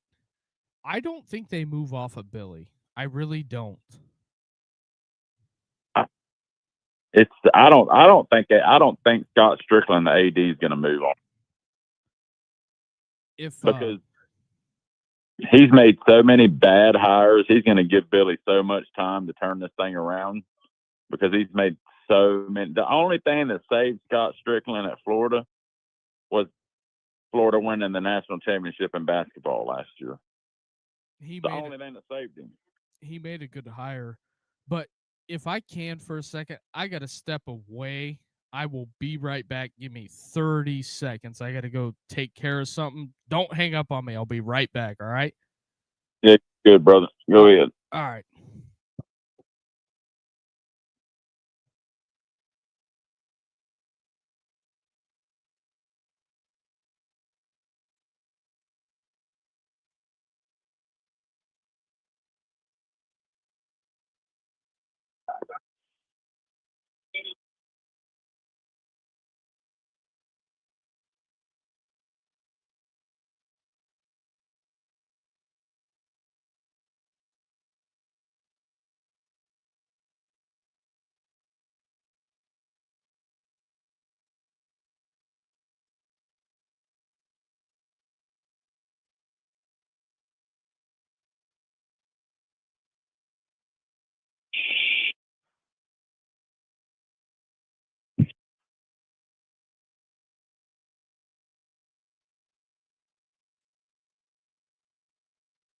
You still there, Brock?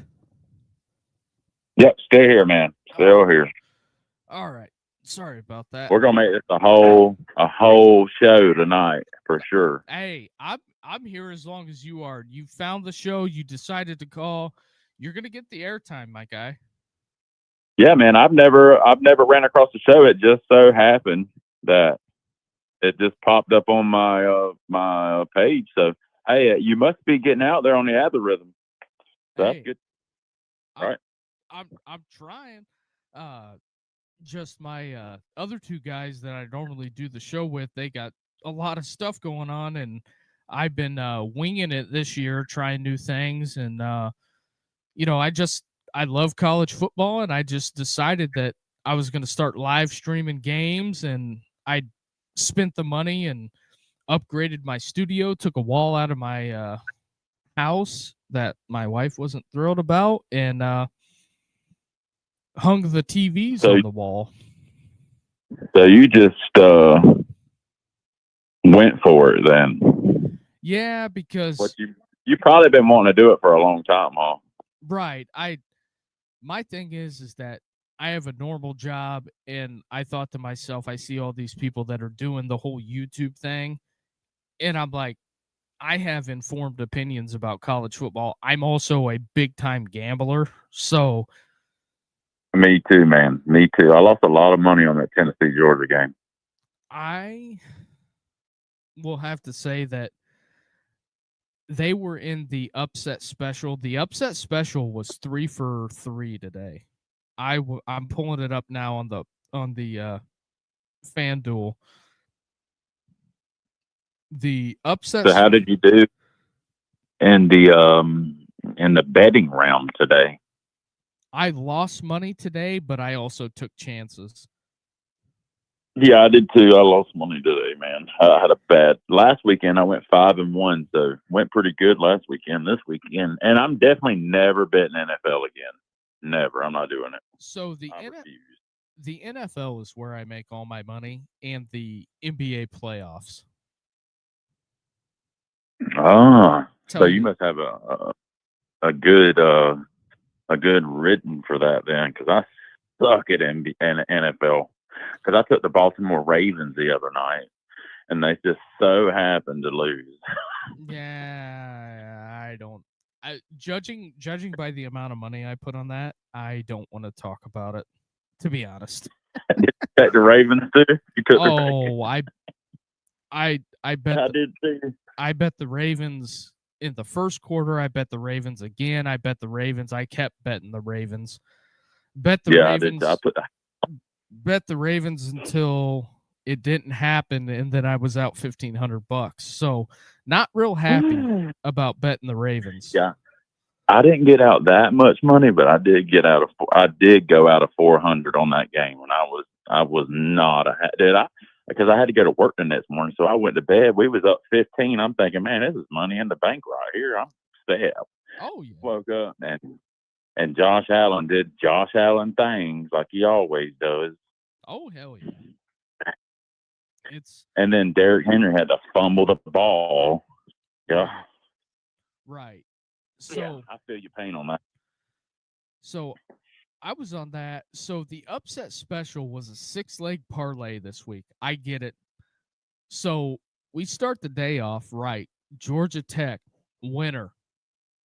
Tennessee loses by a field goal. South Florida gets blown out. Florida loses. So it's dead in the water. But Texas A&M wins outright, and Vanderbilt wins 31-7. That was the big one. But I get it. $230 wins over 100 G's on that. So that's where I was at on that one. But we won 444 on Thursday Night Football. We had Green Bay -3 in the hook. So that's that. But I'll get it all back tomorrow. I'm not gonna discount that, but the other thing outside of the upset special, I'm assuming you've been to Arkansas before, right? Oh yeah, man, numerous times. So because I was live on TikTok earlier, and I had a bunch of Iowa State fans just wanting to light up Matt Campbell, and Matt Campbell's not really from my neck of the woods, but I was complaining about who decided to schedule that game for Iowa State at Jonesboro in September. Do they not do any research at all? Don't they do the schedules like years before? Right, but you're Iowa State. Why would you not have them come to Ames, in my opinion? Yeah, I agree with that. Because I mean, I know somebody that had coached at Arkansas State, and they've told stories. When we were at Talladega this year, they were telling stories about how if you stood on the turf too long or didn't have the right shoes, or if you wore slides in August, early September, your slides or your shoes would melt to the turf because it's like 116, 111 degrees on the turf down there in Jonesboro. Man, that is wild. I'm just thinking, like, who schedules that game? But I know I wouldn't. If I'm a team that is north of the Mason-Dixon, I am not signing up to go to Jonesboro, not signing up to go to Georgia Southern. Any of those schools that are in that Sun Belt to go on the road, that's just my opinion. I'm not doing it. I wonder who does do the games. Is it I think it's mostly. collective? I think it's Is mostly it like the ADs and stuff. They put schedules together in advance and things of that sort. yeah, because I think the schedules are a couple of years out, but I still don't. I still wouldn't do it. Why you would schedule that game at that time in September?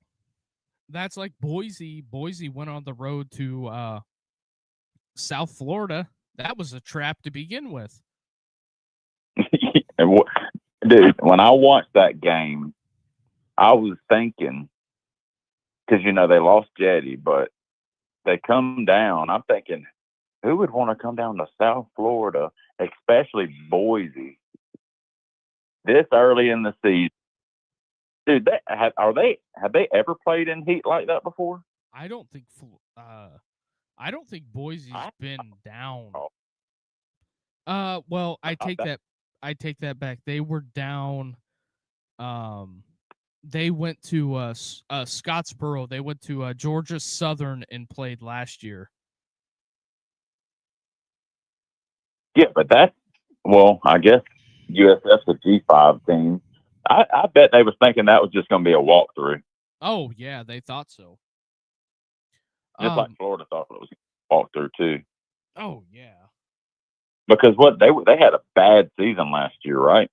USF was up and down, but they ended up beating Florida Atlantic. Golish got on the he got the national media because he treated Tom Herman poorly after a win, but Tom Herman ran it up the year before on him. Yeah, but I can't really blame Todd for that. I mean, well, but yeah, I don't know who does the scheduling, man. That's got to be like all these teams. Why? Like if you're Ohio State, why would you want to play Texas or Texas play Ohio State? I don't know whose idea that was, but not smart. I think that the reason why Ohio State's played Texas early in the season in the past, and I think that because the metrics are changing in college football with strength of schedule mattering, I think that's the only reason why Greg Sankey went to the 9 conference games, to be honest. Right. So there's that. And then also I wanted to pick your brain on this Ole Miss schedule going forward. Ole Miss 3-0, right? Mm-hmm. So they have Tulane coming to town at 3:30 at Vaught Hemingway. Then they have LSU coming to town, Washington State. Got to go on the road to Athens, on the road to Norman. Then they have South Carolina at home, the Citadel. Then Florida comes to town, and then for the Egg Bowl on Black Friday, it's scheduled at noon on Black Friday. They got to go to Mississippi State. Wow. So I think easy win in Tulane. I mean, I think we can both. I don't know. I mean, okay. I wouldn't say easy, but I think Lane Kiffin gets that one done. He should, right? But I think. I mean, you are looking ahead to LSU. I think could be a trap game here. LSU's going to be number 3, I would imagine. Maybe, yeah, maybe higher. So maybe. Although I think Ohio State might slide because they looked like shit for 3 quarters against Ohio tonight. I mean, wow, though. I mean, you look at Ole Miss, man. They have 4 home games in a row. Right. They had Arkansas, Tulane, LSU, and then they get Washington State. and then the schedule kind of picked up on the road. Well, you got to go. What do you think about that Georgia Ole Miss game? I think that's going to be interesting. I think so too, because I think the biggest thing for Ole Miss coming out of the Arkansas game is going to be, what does the health of Austin Simmons look like? Yeah, because he's been a little inconsistent this year.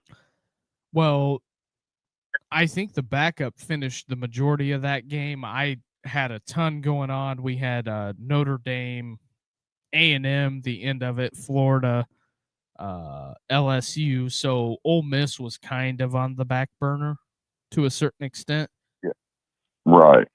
So what was the backup? What happened there? I didn't get to see that. Austin Simmons has a ankle injury, and Wow. I don't necessarily, because he got hurt against Kentucky, and I don't necessarily think he's 100%. There's going to be some things that are going to be. Think they bench him next week? If I was Lane Kiffin played him enough, but I don't know. It's going to be interesting on how that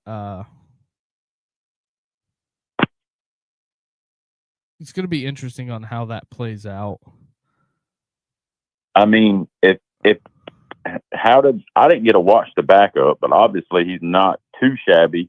If he put up, points to beat Arkansas. Let's say they beat Tulane. Do you think they get past LSU? LSU's offense is not clicking. See, here's the deal with LSU.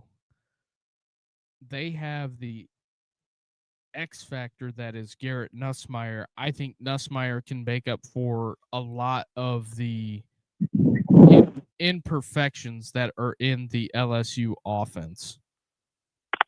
Right. Yep, but you got to think they beat Florida by 10 tonight. We turned the ball over 5 times. Right.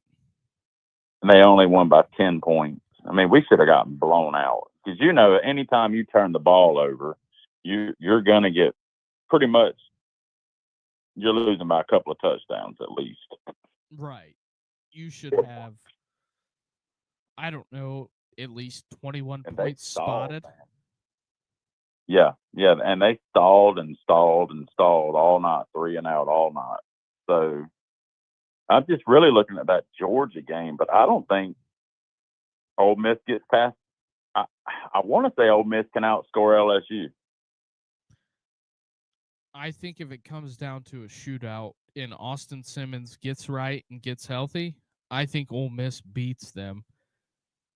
And I'm not going to go out on a limb because a lot of people want to call Kiffin overrated because Saban always blew him out.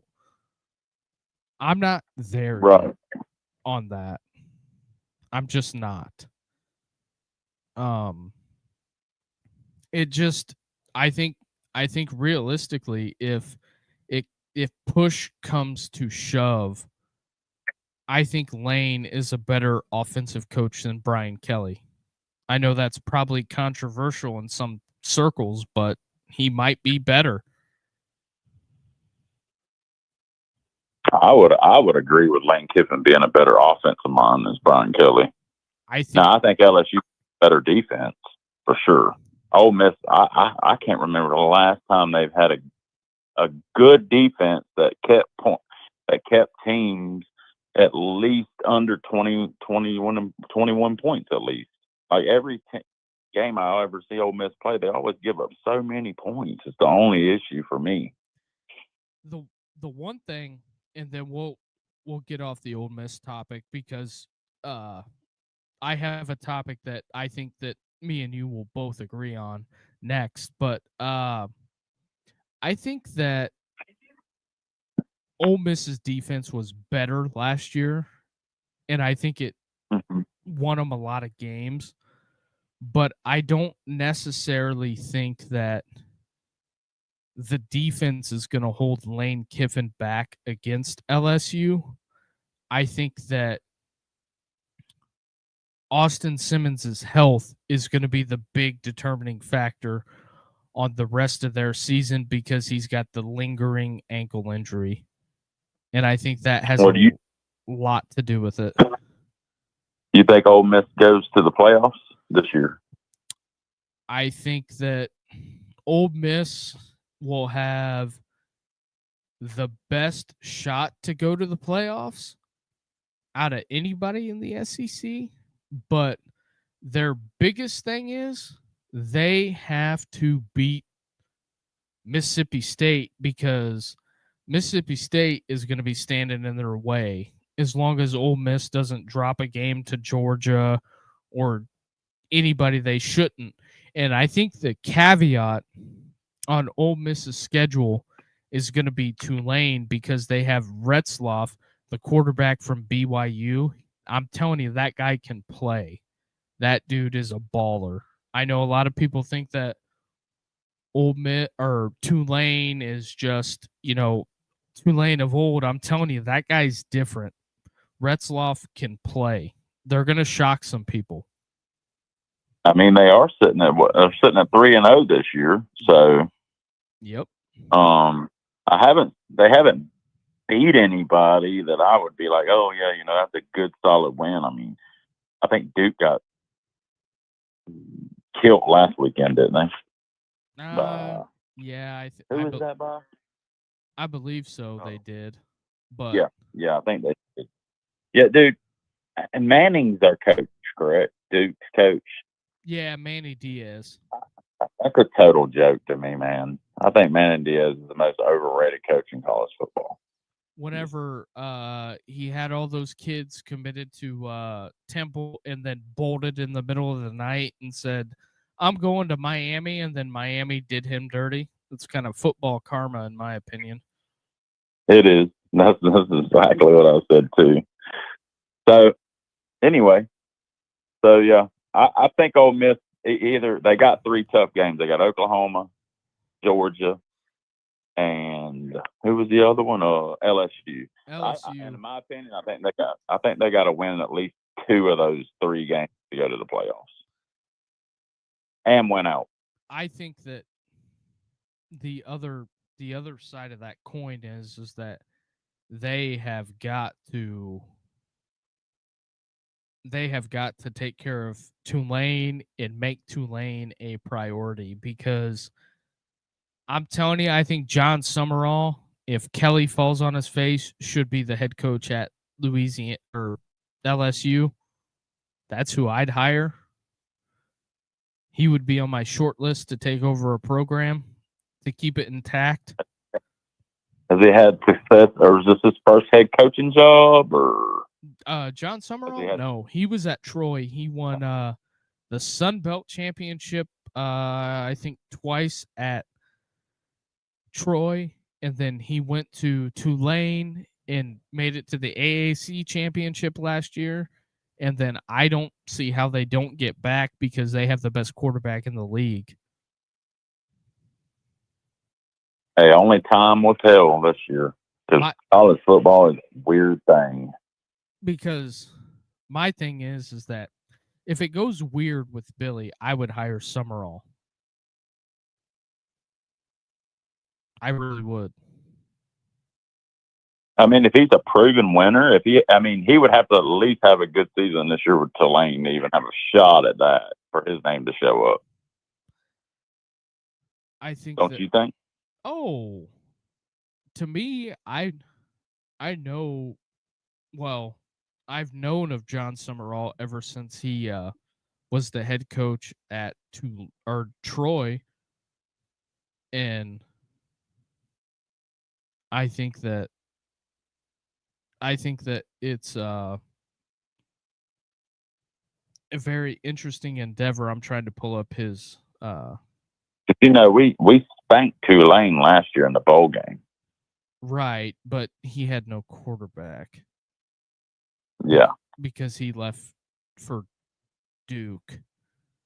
Yeah, I was just throwing that out there as a Florida fan. That was kind of like a little jab.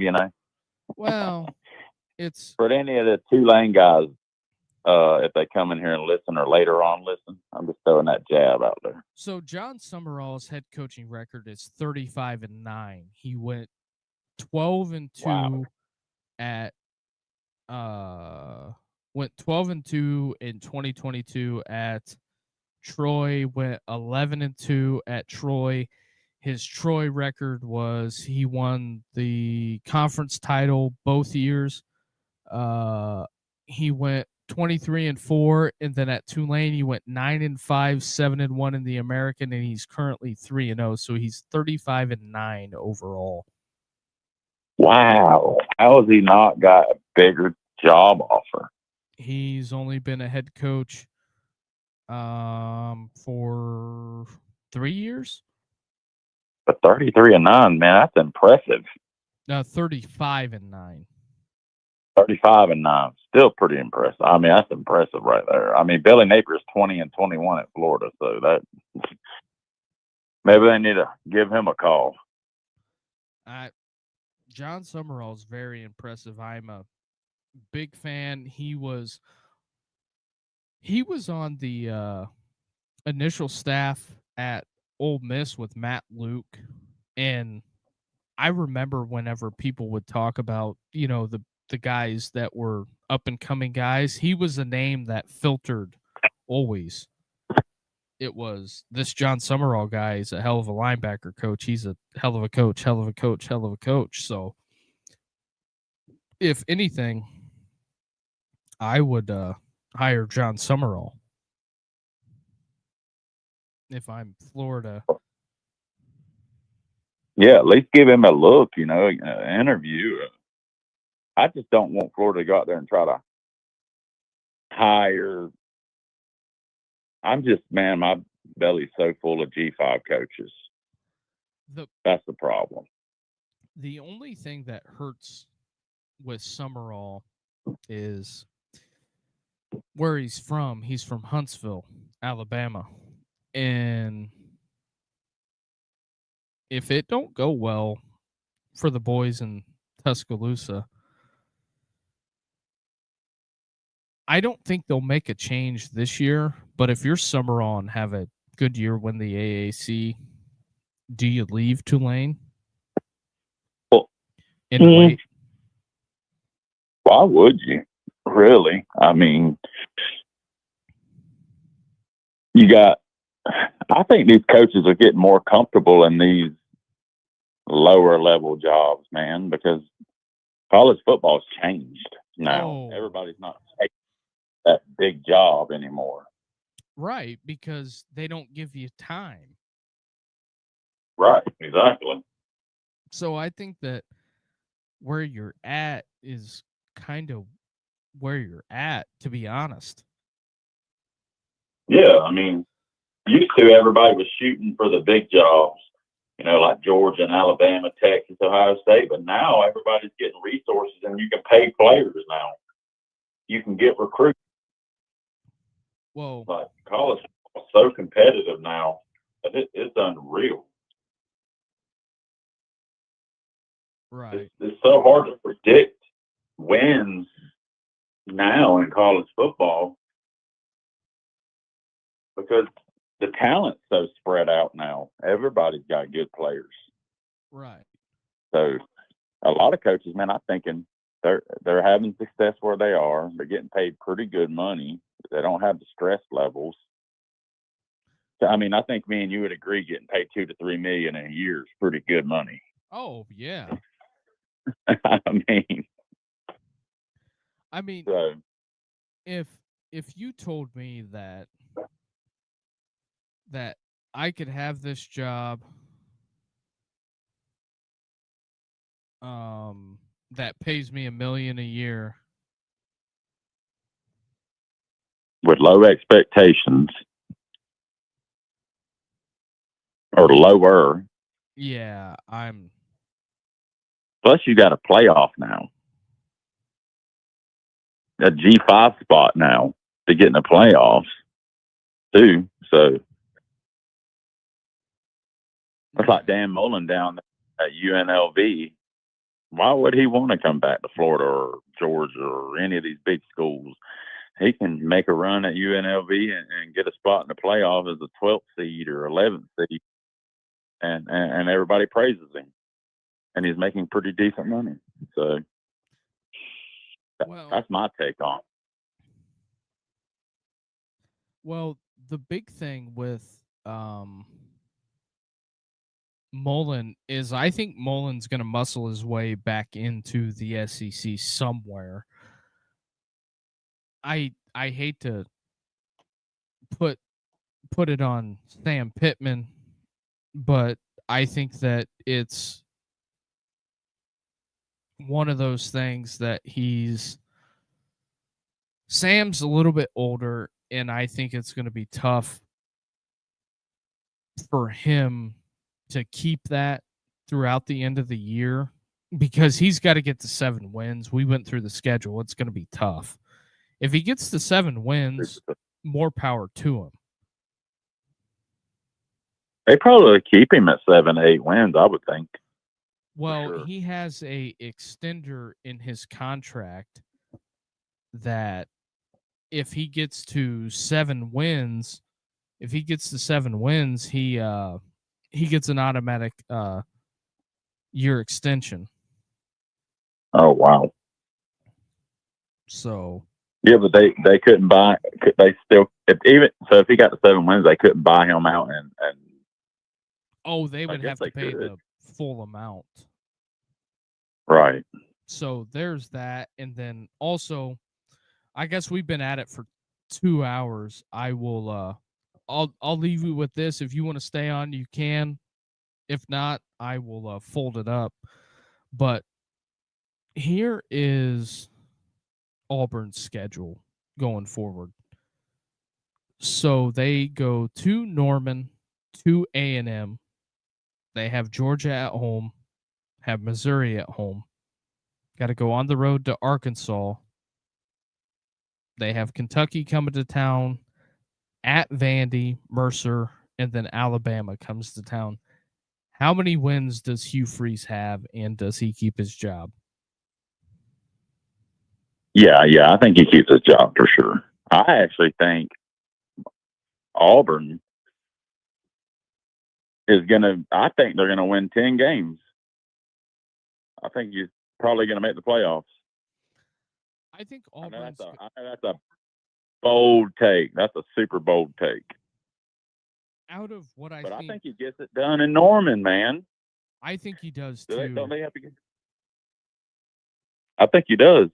I think they get it done at Norman, and I also think they get it done against A&M.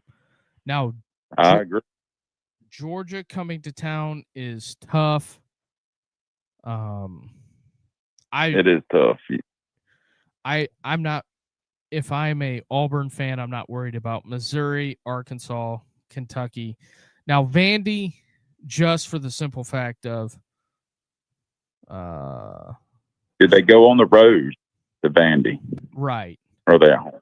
They go probably a Magic in Vandy. So that's also an issue, big time issue. But I mean, nobody gave them a shot early in the season. The first game of the season, nobody. And they went there and took care of business with Baylor. Right.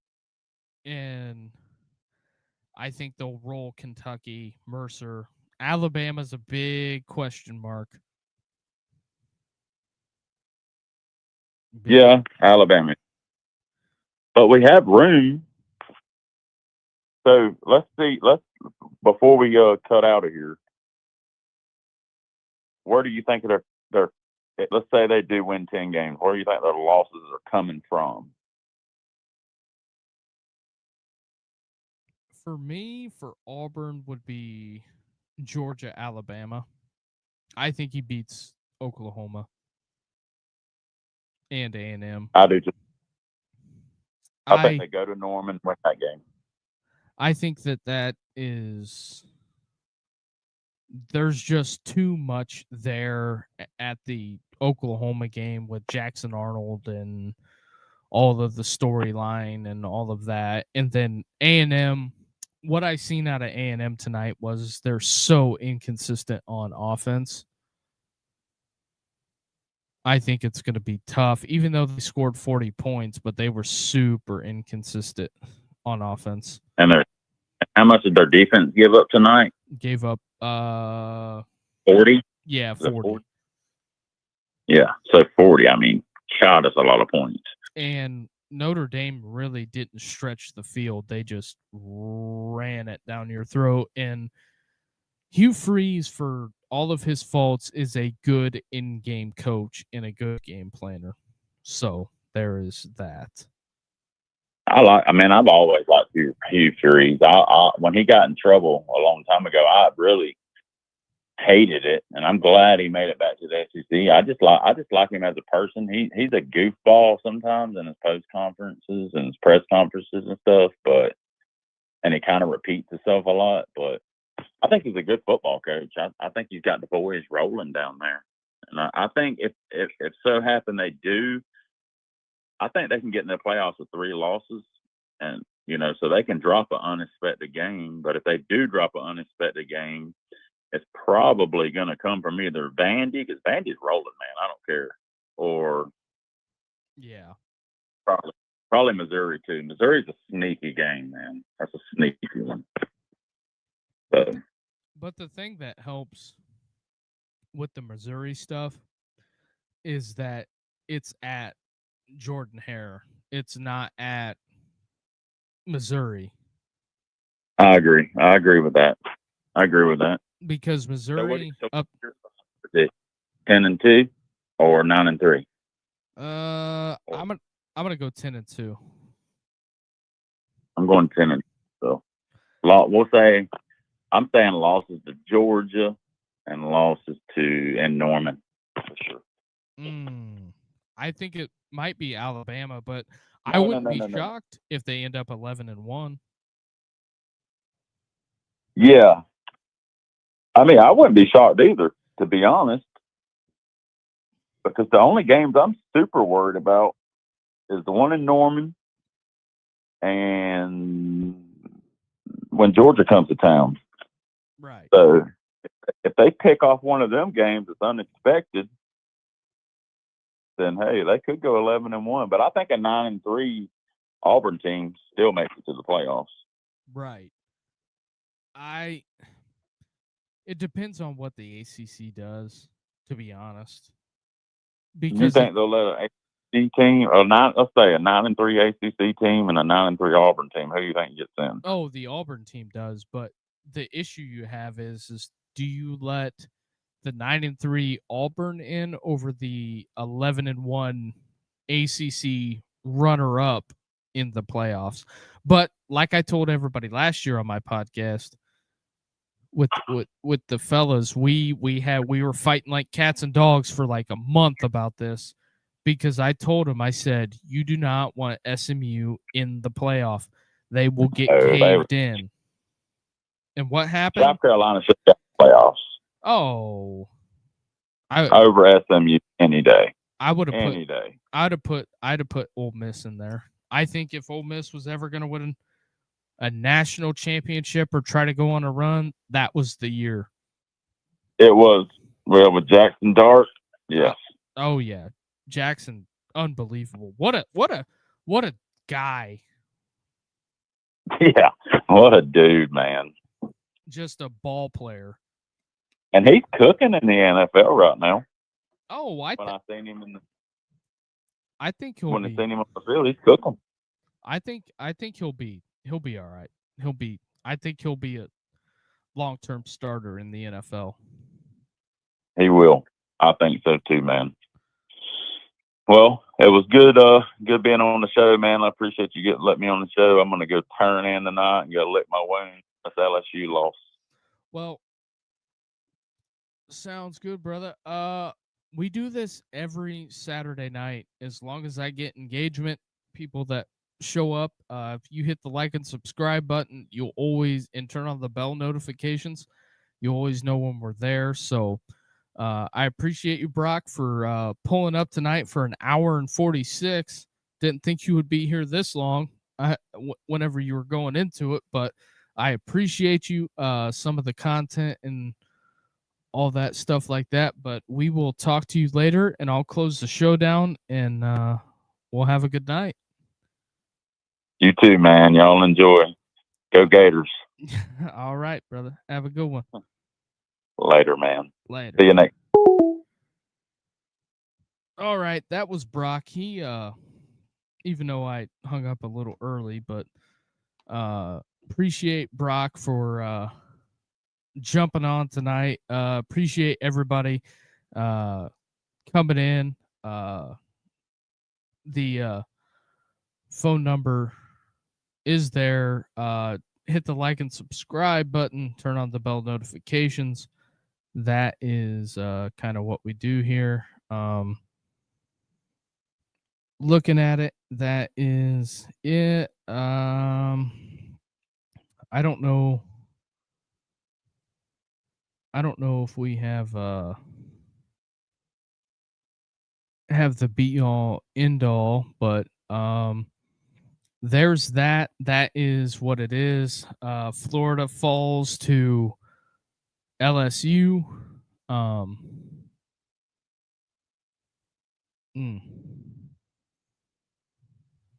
Yeah, they're doing a lot of things. We've been rolling at it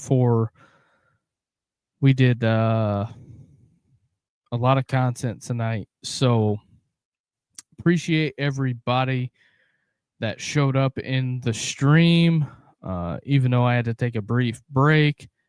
But that is what it is. Call-in show next weekend. If you can do us a favor, hit the like and subscribe button. That helps us grow this platform. For people like Brock that just found us tonight, appreciate him for hanging out. Just one of those things, but we're going to cut it down. It is 2:11 in the morning. I'm sure you guys would want to keep going, and that's what it is. So we are going to end it here tonight. That's what it is. I appreciate everybody who jumped on. Just hit the like and subscribe button. Help us grow this thing. We're trying to do big things here. We'll have live streams next week. I think if I can get it pulled up, I don't know if I'm going to, the noon games are just tough for me. Let me see if I can find the